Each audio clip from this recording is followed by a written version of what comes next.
नमस्कार दोस्तों, स्वागत है आपका इस नई वीडियो में। आज की इस वीडियो में हम बात करने वाले हैं मिस्र की सभ्यता की। मिस्र की सभ्यता विश्व की प्राचीनतम सभ्यताओं में से एक है। प्राचीन समय में कोई भी सभ्यता आमतौर से किसी नदी, पहाड़ या जंगल के सहारे विकसित होती थी और मिस्र की सभ्यता भी नील नदी के निचले हिस्से के किनारे पर विकसित हुई। लगभग 120,000 साल पहले खाना बदोशों ने इस क्षेत्र में रहना शुरू किया था और उसके बाद धीरे धीरे ये लोग एक सभ्यता में खुद को परिवर्तित करते गए और इनका इतिहास गौरवशाली बना। ये सभ्यता पूर्व नॉर्थ अमेरिका की एक प्राचीन सभ्यता थी। इसकी शुरुआती जानकारी की बात करें तो 3150 ईसा पूर्व के इसके साक्ष्य मिलते हैं और इस समय के बाद अगली 3 सदियों तक ये सभ्यता खूब विकसित हुई। गीज़ा के पिरामिड प्राचीन मिस्र की सभ्यता के सबसे ज़्यादा प्रचलित चित्रों में से एक है। इस सभ्यता की क्या खास बात थी? ये एक सफल सभ्यता मानी गई। 3150 ईसा पूर्व से प्रारंभ होकर 30 ईसा पूर्व तक ये बहुत भलीभांति फैली। यहाँ की खास बात ये थी कि वहाँ नील नदी होने के कारण मिट्टी उपजाऊ थी और लगातार सिंचाई के कारण आवश्यकता से अधिक फसल होती थी। जब अपनी सभ्यता की रक्षा की बात करें तो कई विदेशी दुश्मनों को भी इस सभ्यता के लोगों ने हराया था। बाकायदा यहाँ पर सेना थी, शासन राजा का था और उस राजा को देवता तुल्य माना जाता था। प्राचीन मिस्र की कई उपलब्धियां हैं, जैसे उत्खनन, सर्वेक्षण, निर्माण की तकनीक। इसकी कला और स्थापत्य बहुत दूर तक फैला और इसकी प्राचीन वस्तुएं दुनिया के कई कोनों तक पहुंची।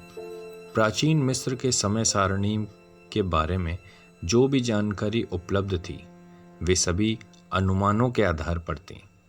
मिस्र के लोग पिरामिडों का निर्माण करते थे जो कि राजाओं के मकबरे थे। वे मृतकों के शवों को मम्मी बनाने की प्रक्रिया से भी परिचित थे ताकि वे मरणोपरांत उनको सुरक्षित रख सकें। प्राचीन मिस्र के धर्म की बात करें तो वो बहुदेववादी था। इसका अर्थ है कि वे कई देवी देवताओं की पूजा करते थे।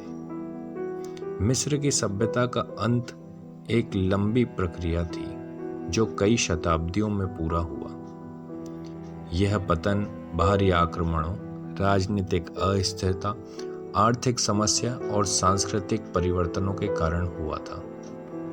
मिस्र की सभ्यता का पतन जब हुआ तब क्लियोपेट्रा और मार्क एंटनी रोमन सम्राट ऑक्टेवियन से हार गए थे। इस हार के बाद ही मिस्र रोमन गणराज्य का एक प्रांत बन गया था।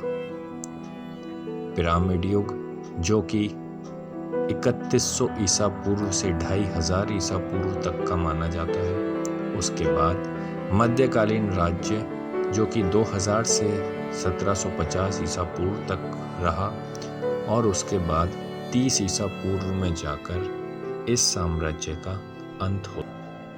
मिस्र के राजा को फराओ या फराह कहा जाता था। वो पूरी धरती का मालिक स्वयं को मानता था। उसे उसकी प्रजा देवता की तरह पूजती थी और उसके द्वारा कहे गए शब्द उनके लिए आदेश होता था। वे अपने राजा की मूर्तियां बनाते थे और मंदिर में उन्हें विराजमान करते थे।